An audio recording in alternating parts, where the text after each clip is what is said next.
रखिए मोबाइल अपन साथ में, रखिए मोबाइल अपन साथ में। फोन करबोगे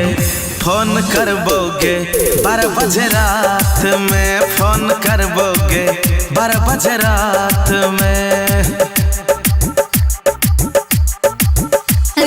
रखबो मोबाइल अपन साथ में, रखबो मोबाइल अपन साथ में। फोन करी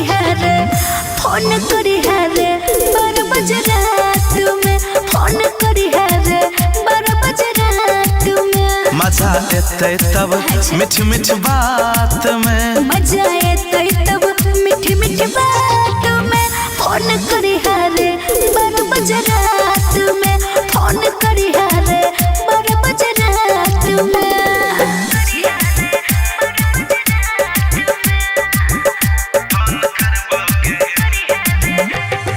डीजे ओम शंकर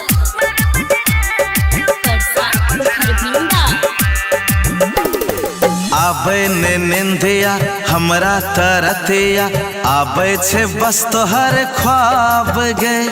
कि हम बतबियो सुन गे हसीना, तू तो छीला जवाब गे।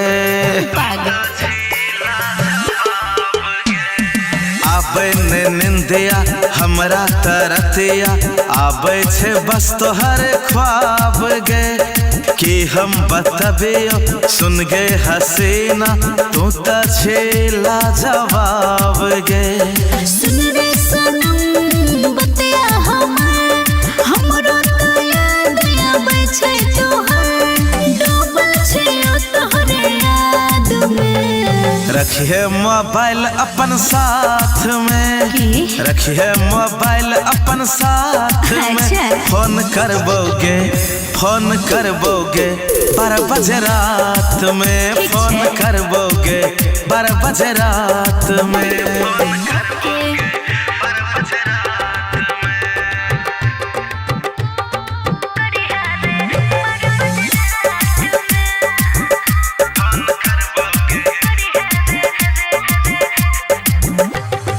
डीजे ओम शंकर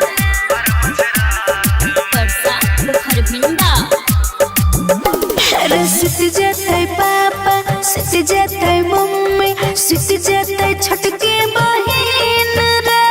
वेटिंग नहीं रही है सुन रे दीवाना, लगा दे है एक रिंग रे। सुत जेतै पापा, सुत जेतै मम्मी, सुत जेतै छोटकी बहिन रे। वेटिंग नहीं रही है सुन रे दीवाना, लगा दी है एक रिंग रे। टेंशन न ले सुन गे सवर की, शौक एते करने हमरा पे पतर की। थाम लेबो हाथ तोहर हाथ में, रखी है मोबाइल अपन साथ में, रखी है मोबाइल अपन साथ में। फोन करबो रे